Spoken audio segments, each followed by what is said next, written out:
Buenos días, iglesia. Dios les bendiga a todos en esta mañana. Como siempre, un placer tremendo poder estar compartiendo la palabra del Señor acá. Y vamos a continuar con nuestra serie que se llama, ¿cómo? Oro. Nuestra serie basada en la primera carta de Pedro, que se llama Oro. Y el título de este sermón es Piedras Vivas. Hoy vamos a estar hablando sobre piedras. Déjame buscar aquí un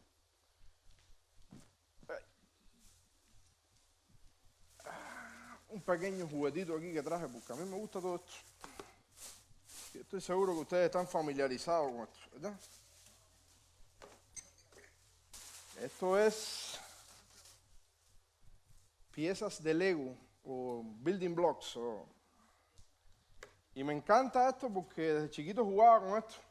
Y se pueden hacer diferentes estructuras y casitas. Y hoy hice aquí el templo de Jerusalén. Hasta se parece y todo.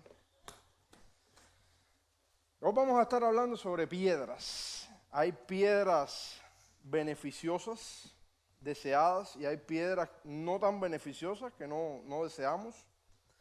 El plan de Dios siempre ha involucrado la idea de morar con su pueblo. Un templo, una morada de Dios con nosotros, es un concepto que se repite en todas las Escrituras. En este pasaje que vamos a estar viendo hoy, la piedra está siendo usada como una figura para darnos a nosotros a entender que nosotros somos parte del edificio de Dios, que nosotros estamos puestos ahí en esa construcción espiritual que Dios está haciendo. Y esta idea de ilustrar como que somos piedras vivas va a estar guiando este pasaje para que nosotros entendamos que nosotros somos una parte integral del plan de Dios y del edificio espiritual que Dios está construyendo en nosotros y con nosotros. La iglesia se compone de todos los creyentes unidos, desempeñando cada uno su función, levantados como un edificio espiritual sobre el fundamento ¿de quién? De Cristo. Y hay algo bien curioso aquí. Y siempre estos juegos vienen con una placa base, que es más grande que todas las demás. ¿Por qué? Porque esta es la que mantiene unida al resto. Yo me acuerdo que hace un tiempo fuimos con mis hijos, y mi esposa, toda la familia, a un parque que se llama Legoland. No sé si alguno ha ido a ese parque, pero ahí tienen Legos por todas partes. Y usted puede llegar y hay un recipiente enorme así lleno de millones de piececitas de Lego y usted puede ponerse ahí con los niños a armar cosas y después tienen como si fuera una esfera gigante de bases de Lego y usted puede agarrar lo que usted armó y lo pega en la esfera y es como el mundo de Lego. Y bueno, interesante cantidad, pero me llama la atención de que siempre te venden la base. Una pieza grande, plana, donde todo el resto de la estructura encaja. Y esto es lo que es Cristo para nosotros. Es esa base sobre la cual nos vamos a levantar nuestro edificio espiritual. Vamos a hablar un poquito de piedras. Hay piedras deseables, ya les decía, y hay piedras no tan deseables. Por ejemplo, si usted le habla a un ingeniero estructural, le va a decir que para él es tremenda buena noticia encontrarse piedras en el subsuelo. ¿Por qué? Porque no tiene que excavar mucho, no tiene que romperse mucho la cabeza inventando soluciones para estabilizar las estructuras. Para él las piedras son buenas. Ahora, si usted le habla a un agricultor, le va a decir, no, las piedras no son buenas, porque el agricultor no quiere piedras en su campo. De hecho, una de las cosas que se hace para preparar un campo es sacar todas las piedras. Son malas para el cultivo, malas para los instrumentos. No queremos piedras en los campos de cultivo. Para un agricultor la piedra es mala. Vamos a estar hablando de cómo una piedra puede ser buena para unos y mala para otros. El pasaje usa un proceso de construcción para ejemplificar cómo el cristiano debe estar cimentado en Jesucristo. Y Jesucristo puede ser una buena piedra o una mala piedra. Vamos a hablar de eso en un momento. Y hablando de malas piedras, ¿qué piensan de una piedra en el zapato? Se me olvidó mencionarles eso.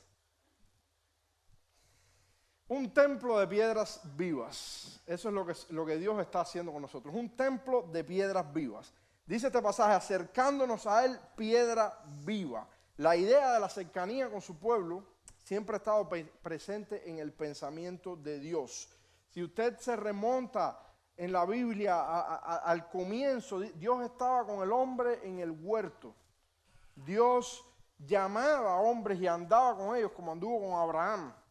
Después Dios hizo un tabernáculo para que el hombre fuera ahí y estuviera en comunión con él. Y el tabernáculo estaba en el medio del campamento del pueblo de Israel. La idea de Dios es siempre proximidad, comunión íntima con su pueblo. Esto se ha llevado a cabo mediante usualmente un templo, un tabernáculo, un centro de reunión, un lugar donde vamos y nos comunicamos con Dios o nos integramos a Dios, le adoramos, le servimos, recibimos de Él las bendiciones. Siempre esta idea ha estado ahí presente en la Biblia. Por eso es que en este pasaje se está comparando al creyente con una piedra en el templo espiritual de Dios, con una estructura que está formando parte de este edificio que Dios está haciendo, de esta morada que Él está haciendo en medio de nosotros. No es una morada física, es una morada espiritual, no es algo que nosotros podamos ver o que se pueda palpar, es algo que nosotros componemos espiritualmente, es la iglesia de Dios y nosotros somos parte de ella. El Señor dijo, yo soy la vid, vosotros los pámpanos, el que permanece en mí, yo en él, este lleva mucho fruto, porque separados de mí nada podemos hacer. Cuando estamos lejos de Dios, no podemos encontrar plenitud en nada de lo que hagamos. Por eso es que Dios provee los medios para cercanía con nosotros, porque Él ansía que nosotros estemos cercanos a Él. Si queremos ser útiles en el programa de construcción de Dios, hemos de acudir ¿a quién? A Cristo. ¿Qué está construyendo Dios con nosotros? Este templo, es esta casa espiritual, que no solamente es una casa, sino que también es un sacerdocio. Miren lo que dice el pasaje acá, en 2 de Pedro 2:4, dice, viniendo a Él piedra viva desechada por los hombres, pero escogida y preciosa delante de Dios. Ustedes como piedras vivas sean edificados como casa espiritual. Miren esto, para un sacerdocio santo, sacerdocio santo. Entonces, no solamente somos casa espiritual, sino que somos sacerdocio santo. No solamente nosotros somos el templo de Dios, sino que también somos los sacerdotes. Somos los que sirven en el templo. ¿Y qué es lo que hace un sacerdote? Un sacerdote ofrece sacrificios, adora, guía al pueblo a la oración. Cuando está hablando de un sacerdocio santo, ¿por qué un sacerdocio santo? Recuérdense que en el Antiguo Testamento, el sacerdote de la orden de Leví, de la casa de Aarón, tenía una vestidura especial con un montón de pequeños detalles que todo tenía su simbolismo, pero había una cosa que me llamaba mucho la atención. Sobre la mitra que tenían en la cabeza tenían una placa de oro con una inscripción grabada que decía ¿qué? A ver si alguien se acuerda. Ah, no leyeron Éxodo. Santidad a Jehová. Una placa de oro sobre la mitra, encima de la frente, que decía santidad a Jehová. Yo hubiera tenido bastante espacio donde ponerme la placa. Hubiera dado buen sacerdote yo. La cosa es esta. El sacerdocio era llamado a ser santo. Por eso nosotros somos un sacerdocio santo. No solamente somos el templo, no solamente somos piedras vivas en este edificio espiritual, sino que también somos los que ministran a Dios en el mismo. El sacerdocio ofrece sacrificios. Los sacrificios no son de animales como en el Antiguo Testamento, sino son sacrificios espirituales. Y ahora mismo nosotros estamos haciendo un sacrificio espiritual en estos 40 días. ¿Cuál es? Estamos ayunando. Y vaya sacrificio. No sé usted qué está haciendo, pero yo me propuse restarle al dulce, que es una de las cosas que el diablo me pone adelante, y a veces no me puedo resistir. Entonces he decidido restarle al dulce. Son sacrificios espirituales que uno está haciendo. Y el primer sacrificio espiritual es la entrega del propio cuerpo. Romanos 12:1 dice, presenten sus cuerpos en sacrificio vivo, santo, agradable a Dios, que es vuestro culto racional. Hay otro sacrificio que ofrece el creyente, que es el sacrificio de alabanza. Cuando vamos ahí a Hebreos 13, verso 15, dice, por la gracia de Dios que me es dada para hacer, así que ofrezcamos siempre a Dios por medio de Él sacrificios de alabanza. Hay otro sacrificio que es el sacrificio de buenas obras, y también está ahí en Hebreos 13 que dice, sacrificio de alabanza, es decir, fruto de labios que confiesan su nombre, y de hacer bien, sacrificio de buenas obras, y de la ayuda mutua no os olvidéis. Tales sacrificios agradan a Dios. Hay otro sacrificio que es el de las posesiones. Cuando nosotros nos quitamos para dar a Dios, también está ahí la ayuda mutua en Hebreos. Hay otro sacrificio que es el sacrificio de servicio. Pablo habla de que él es ministro del evangelio para los gentiles. Dice, a fin de que esto sea ofrenda agradable, santificada por el Espíritu Santo. Sacrificios que ofrece el creyente. Nosotros estamos jugando un rol en este edificio espiritual, en la iglesia, donde nosotros somos no solamente el edificio, sino el sacrificio y el sacerdocio. Nosotros mismos estamos ofrecidos delante de Dios como una ofrenda grata. Así que tenemos que vivir de esta manera. Lo que estamos haciendo al ayunar, al servir, al entregar cada ofrenda, cada cosa que hacemos, es un sacrificio grato delante de Dios.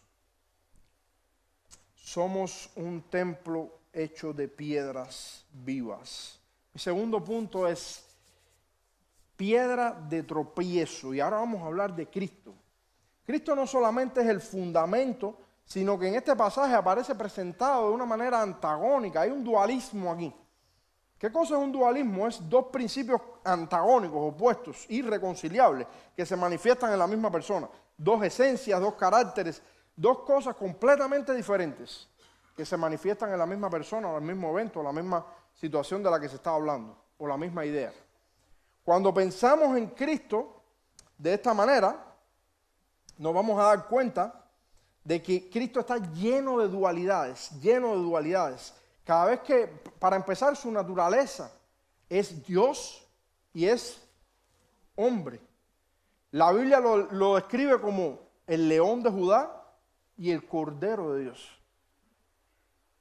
Es manso y a la vez es impetuoso. Cuando vamos a ver ahí, se dice que era manso, fue a la muerte sin ofrecer queja. Pero cuando vemos en Apocalipsis, lo describe de una manera que dice que su voz es como el torrente de muchas aguas. Eso es ensordecedor. Vemos que se manifiesta una dualidad en la persona de Cristo constantemente. Vemos que en este pasaje se le está diciendo que es la piedra del ángulo. Es la piedra del ángulo. Dice, por eso, verso 6, capítulo 2, primera de Pedro. Esto se encuentra en la Escritura. Yo pongo en Sión una piedra escogida, preciosa, piedra angular, y el que en él crea no será avergonzado. Este precioso valor es para ustedes los que creen, pero para los que no creen, la piedra que desecharon los constructores, esta piedra angular se ha convertido en piedra de tropiezo y roca de escándalo. Ahora, ¿cómo es posible que el fundamento de nuestra fe, la base, la piedra del ángulo que está en la esquina, soportando el peso del edificio, pueda venir a ser piedra de tropiezo? O sea, se compara a Cristo en estas dos maneras. Una piedra del ángulo es, en la arquitectura la ponen debajo de una columna. Es lo que está ahí aguantando el peso de toda una esquina del edificio, uniendo dos paredes. Es la base de la estructura. Cristo es la base de nuestra fe. Cristo ha unido al judío y al gentil en un solo pueblo. Hemos sido recibidos en Él, hemos sido aceptados en Él y hemos sido hechos un solo pueblo, pueblo escogido por Dios. Lo vamos a ver en un momentito. Él es la piedra angular. Él es el que da soporte, fundamento a toda nuestra fe, nuestra creencia. Usted puede tener divergencia en ciertos aspectos. Yo soy una persona que no me gusta absolutizar sobre cosas sobre las cuales hay discusión aún. La Biblia tiene doctrinas que todavía tienen debate. Y eso está bien. Usted puede tener diferente creencia en ciertos aspectos de la doctrina. Pero en lo que usted no puede tener discrepancia es en la persona y la obra de Cristo. Si no estamos claros de quién es Cristo y qué es lo que hizo por nosotros, ya no estamos hablando de la misma fe. Tenemos que saber que Cristo es el infinito Dios hecho hombre, la imagen misma del Dios invisible que vino a este mundo, se encarnó por nosotros, vino, murió en expiación por nosotros para pagar la culpa que teníamos y habiéndonos expiado, nos redime de este pecado y Él se levanta de la muerte y va al Padre. Para que un día nosotros nos levantemos de la muerte y vayamos al Padre. Esto es lo que Cristo es y lo que Él hizo. Si nosotros tenemos discrepancia en esto, ahí sí estamos hablando de una fe distinta. Tenemos otro fundamento. No funciona el templo, no se sostiene. Siempre me gusta que el creyente analice la Escritura, que el creyente entienda, que el creyente crea a conciencia lo que está leyendo, lo que está escuchando. Pero en cuanto a Cristo, tenemos que ser de un solo sentir, de un solo pensamiento. Él es la base de todo. Él es la piedra del ángulo. Ahora, ¿qué pasa? ¿Qué pasa cuando hay otro pensamiento respecto a Cristo? Y aquí Cristo se convierte de piedra del ángulo en piedra de tropiezo. Una piedra que no es útil va a ser un estorbo. Siempre me acuerdo que tenía un bloque en el patio ahí y andaba todo el mundo tropezando con el bloque. Porque el bloque no estaba siendo usado para su propósito. Si el bloque está en la pared, nadie se acuerda que el bloque existe. Es útil y todo funciona bien. Si usted tiene un bloque tirado en el piso ahí, todo el mundo va a tropezar con él. ¿Por qué? Porque no está siendo usado o aceptado para el propósito que está construido. O sea, si usted no recibe a Cristo para el propósito que Dios tiene en su vida, usted va a encontrar en Cristo una roca de tropiezo. Y esto es lo que pasa con el no creyente. El no creyente no es incrédulo por falta de evidencias. Es incrédulo ¿por qué? Por su decisión, por su necedad, por su terquedad. Porque la evidencia de la existencia de Dios está. La misma naturaleza habla de ella. La historia habla de Cristo. Hay profecías, hay información que nos apunta a la existencia de un Dios que se interesa por nosotros, un Dios personal, un Dios que desea tener una relación con nosotros. Pero el incrédulo decide no recibirlo, no porque no tenga evidencia, sino porque es su decisión. Y al no recibirlo, encuentra en Cristo una piedra de tropiezo. Cristo dijo, yo he venido para poner enemistad del hijo contra el padre, de la hija contra la madre. ¿Por qué? Porque hay personas que le van a recibir y hay otras que le van a rechazar. Para aquellos que le han rechazado, Él es piedra de tropiezo. Y este pasaje está haciendo cierta alusión a los judíos y a su religión. Toda la evidencia estaba de que venía un Mesías. Ellos lo estaban esperando. Ellos sabían de qué familia iba a venir, en qué lugar iba a nacer, las obras que iba a hacer. Pero cuando viene este Mesías, ¿qué pasa? No vino en el formato que ellos querían que viniera. Ellos estaban esperando un Mesías político, un líder militar, un caudillo, alguien que levantara el yugo romano sobre ellos. Era la situación en la que estaban viviendo. Están viendo un Cristo de acuerdo a su pensamiento, tratando de acomodarlo a la necesidad actual que ellos pensaban que tenían. Y Dios está viendo mucho más allá. Dios está viendo a un reino eterno. Dios está viendo a la salvación de sus almas. Dios está viendo que van a ser una bendición a las naciones. Pero esta gente de este tiempo no lo veían así. Resultado, crucificaron al Mesías. Crucificaron al Mesías. Hermano, tenga cuidado. Porque no solo a los no creyentes. He tenido la triste experiencia de estar en iglesias que si Cristo viene, lo crucifican de nuevo. A veces nosotros, con las actitudes de nuestro corazón, crucificamos a Cristo. Tenemos que estar atentos de escuchar y obedecer la voluntad de Dios, de ser estas piedras vivas puestas en este templo vivo para bendición.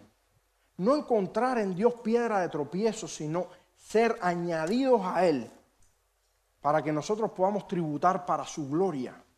El objetivo de toda la función de la iglesia, es tributar para su gloria. Nosotros tenemos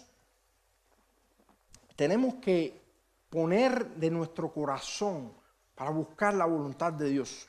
Dice este pasaje, ellos tropiezan porque son desobedientes a la palabra y para ellos habían sido destinados.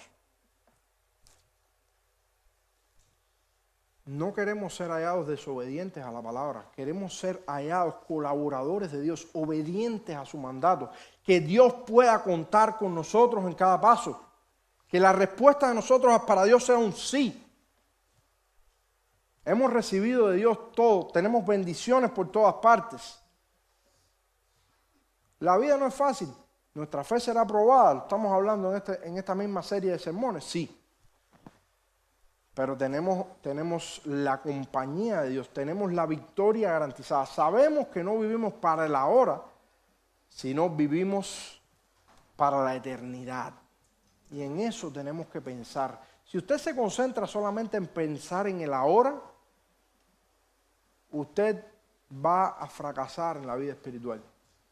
Porque hay cosas que no tienen explicación en este tiempo, pero la tendrán cuando nosotros lleguemos a esa eternidad con Él. Mi último punto es un pueblo especial. Y esto es a lo que Dios nos ha llamado. Este es el fin al cual hemos sido destinados. Todo este templo, toda esta edificación, estas piedras vivas sobre este fundamento que es Cristo, todo esto tiene un propósito. Y este propósito está en el verso 9 y 10. Dice, ustedes son linaje escogido, real sacerdocio, nación santa, pueblo adquirido por Dios para anunciar las virtudes de aquel que los llamó de sus tinieblas a su luz admirable. De las tinieblas de nosotros a su luz admirable. Y ahí está el propósito de todo esto. Ustedes que en otros tiempos no eran pueblo, ahora son pueblo de Dios. No habían recibido misericordia, pero ahora han recibido misericordia. Linaje escogido, real sacerdocio, nación santa. 3 cosas que Dios nos está diciendo acá, que tienen plan para nosotros, que nos ha redimido para eso, que nos ha guardado para Él con este propósito. Linaje escogido. Somos hechos de la familia de Dios, de su propio linaje. No pertenecemos al pueblo de Israel. El pueblo de Israel fue escogido por Dios como su pueblo selecto entre las naciones para bendecir a las naciones. El pueblo de Israel falló, no ha sido desechado, no pienso que haya sido desechado, pero Dios ha incorporado otro pueblo en ese mismo linaje y los ha unido en uno. Y ese pueblo somos nosotros. Nosotros no pertenecíamos a esa familia, hemos sido añadidos por adopción. ¿Qué significa adopción? Significa que un hijo que no es de esos padres ahora es de esos padres y recibe el apellido de esos padres y vive en la familia de esos padres y toma parte de la herencia de esos padres. Es adoptado, es hecho hijo. Nosotros somos hechos hijos. Dice la Biblia, a los que le recibieron, a los que creen en su nombre, les dio potestad de ser hechos hijos de Dios. Así que usted y yo somos parte de la familia de Dios, incluidos en este linaje por adopción a través de Jesucristo. Cuando Él pagó el precio, dice, no los he llamado amigos, mas los he llamado hijos. Y como hijos, también herederos. Al ser adoptados en la familia de Dios, tenemos herencia en Dios. Y es para esa herencia para la que vivimos. Herencia incorruptible. No estamos hablando de cosas temporales, no estamos hablando de la hora, de lo que yo tengo hoy, de lo que voy a tener. Estamos hablando de una eternidad con riquezas en gloria. Cosas que no nos imaginamos. Para eso tenemos que vivir.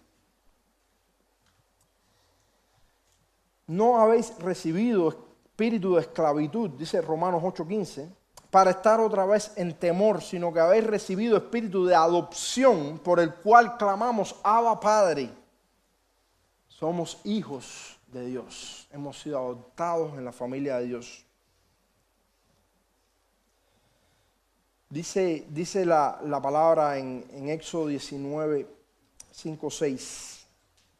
Ahora, pues, si diereis oído a mi voz y guardareis mi pacto, vosotros seréis especial tesoro sobre todos los pueblos, porque mía es toda la tierra, y vosotros me seréis un reino de sacerdotes y gente santa. Estas son las otras dos cosas que está diciendo ese pasaje. Linaje escogido, real sacerdocio, nación santa. Tres cosas que Dios tiene para nosotros. Nuestra identidad, real sacerdocio, reyes y sacerdotes. Reyes y sacerdotes. Nosotros no hemos sido llamados a poca cosa. Hemos sido llamados a ser luz entre las naciones.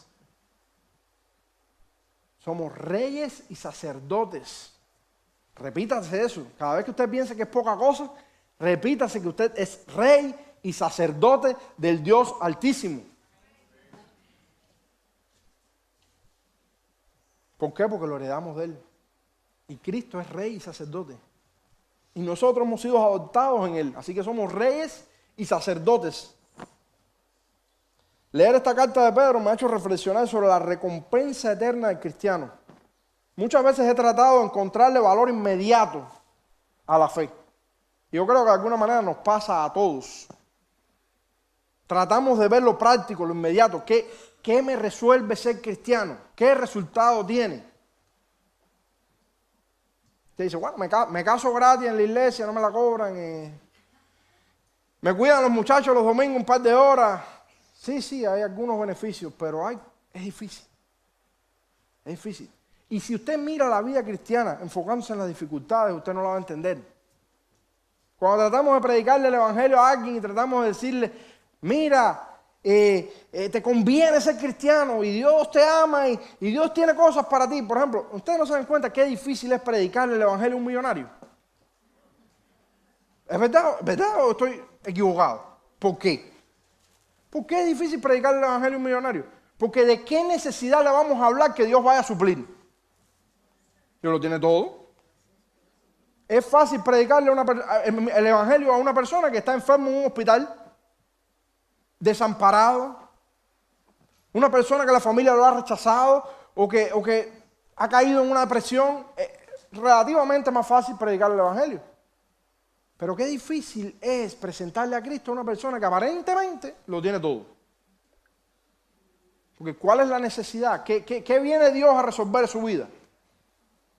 Pero el problema es que lo que no entendemos es que la necesidad no es ahora, que hay un destino eterno en juego, que la palabra está hablando de que la paga del pecado es muerte, que hay perdición eterna para el alma de todo aquel que no le recibe, piedra de tropiezo. Aquel que no encuentra a Cristo como roca del ángulo, lo va a encontrar como piedra de tropiezo. y va a ser acusado eternamente. Ahora, nosotros los que hemos creído, nosotros tenemos bendiciones eternas. Y eso es el evangelio que predicamos. No es en el ahora, no es en lo terrenal. Sí, Dios nos bendice aquí ahora y nos protege y nos guarda. Y me encanta que nuestra oración produce esa empatía con Dios, esa acción de Dios. Y podemos ver y ser depositarios del favor de Dios. Pero, ¿qué pasa cuando no? ¿Qué pasa cuando le pides a Dios que te cure de un cáncer, pero Dios no te cura? ¿Qué pasa cuando estás pidiendo a Dios por un hijo que lo saque de una depresión, de una situación de adicción, pero no lo saca? Y te das cuenta que la vida cristiana no es color de rosa y empiezas a pensar que lo que te vendieron era falso. No lo es. Solamente que esas bendiciones, esa herencia eterna, no es para ahora. No trabajamos para lo que vemos.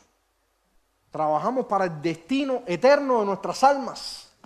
El servicio a Dios. Pablo decía, a mí me es más negocio irme que quedarme. Hablando de su vida y de su muerte. Yo quisiera ya partir con el Señor. Como quien dice, yo he trabajado por esto. Yo no trabajé para labrarme algo aquí. Trabajé para labrarme algo allá. Y eso es lo que tenemos que llegar a decir en nuestro carácter cristiano, ser capaces de pensar lo que estoy haciendo, qué resultado tiene allá. Allá, no aquí, allá, con Él. Porque si lo que estamos haciendo es solo por lo temporal, estamos fallando. Estamos fallando. No vamos a encontrarle lógica a las crisis, no vamos a encontrarle lógica a contratiempos que va a experimentar la fe cristiana. Y siempre me encanta un pasaje que está en el libro de Apocalipsis, en capítulos 2 y 3. El Señor manda a Juan a enviarle cartas a las iglesias. Y en estas cartas a las iglesias, hay 7 cartas a 7 iglesias. Las cartas tienen sus regaños, por decirlo de alguna manera, tienen algunos reprimendas por cosas que andan mal en algunas iglesias. A otras las elogia. Pero al final de todas estas, de cada una de estos mensajes para las iglesias, hay una frase que se repite. Dice, al que venciere. Si usted busca ahí Apocalipsis 2 y 3, debajo de al final, en el último versículo de cada mensaje a las iglesias, dice, al que venciere. Dice a Éfeso, al que venciere le daré a comer del árbol de la vida. Le dice a Esmirna, al que venciere no sufrirá daño de la segunda muerte. Le dice a Pérgamo, al que venciere le daré a comer del maná escondido. Le daré una piedrecita blanca y en la piedrecita escrito un nombre nuevo. Vamos de nuevo con las piedras. Le dice a Tiatira, el que venciere y guardare mis obras hasta el fin, yo le daré autoridad sobre las naciones y le daré la estrella de la mañana. Le dice a Sardis, el que venciere será vestido de vestiduras blancas y no borraré su nombre del libro de la vida y confesaré su nombre delante de mi Padre y delante de los ángeles. No voy a saltar una porque la voy a dejar al final. Voy a leer la Odisea primero. El que venciere le daré que se siente conmigo en mi trono. Y la que más me gusta es la de Filadelfia. Le dice a Filadelfia, que es una de las que más elogia. El que venciere, lo haré columna en el templo de mi Dios, y nunca más saldrá de ahí. Y escribiré sobre él el nombre de mi Dios, y el nombre de la ciudad de mi Dios, la nueva Jerusalén, la cual desciende del cielo, y mi nuevo nombre. Ya me ericé. ¿Saben por qué me ericé? Porque estamos hablando de esto. Columna en el templo de mi Dios. No solamente esta piedra viva va a estar ahí, parte de la estructura, va a ser columna en el templo de mi Dios. Y no solo voy a ser columna en el templo de mi Dios, va a escribir sobre mí su nombre. ¿Qué nombre va a escribir sobre mí? Si yo he sido adoptado en la familia de Dios, lo más lógico es que me dé su apellido. Cuando se adopta un hijo se le pone el apellido de la familia. Y si antes yo era Pérez, ahora voy a ser Díaz. Una historia interesante, cuando nació mi hija, mi esposa no se había cambiado el apellido. Y yo le decía a mi esposa, tú no eres familia mía, pero tú no tienes mi apellido. Aquí en esta casa todo el mundo tiene que ser Díaz. Y entonces no se había cambiado el apellido. Y cuando nace la niña, le ponen la bebé Barroso. Y cuando yo el padre veo Barroso, aquel me dijo...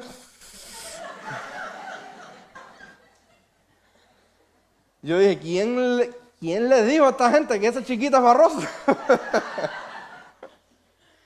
¿Por qué? Porque le ponen el apellido a la mamá. Y cuando yo para ella, me le cambias el nombre ya mismo. Y hubo que cambiar porque le habían puesto Díaz, después la inscribieron con Díaz Barroso. Y mandamos otra solicitud de Sara Grace Díaz. ¿Por qué? Porque esa es de mi familia, esa la engendré yo. Yo le digo, es igualita a su padre. Ahora imagínese usted que el Dios que lo adoptó, el Dios que lo redimió, el Dios que lo ama más que nadie, le está poniendo su nombre y lo está haciendo columna en su templo. Imagínense eso. Somos piedras vivas, piedras vivas. Nunca se olvide eso. Yo quiero concluir diciéndole que el Señor tiene un plan con cada uno de nosotros. El Señor nos ha integrado como estas piezas en su templo.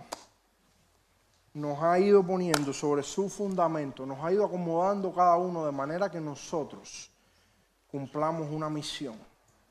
Y esa misión es declarar lo que Él ha hecho, anunciar sus virtudes, las virtudes del que nos llamó de las tinieblas a su luz admirable.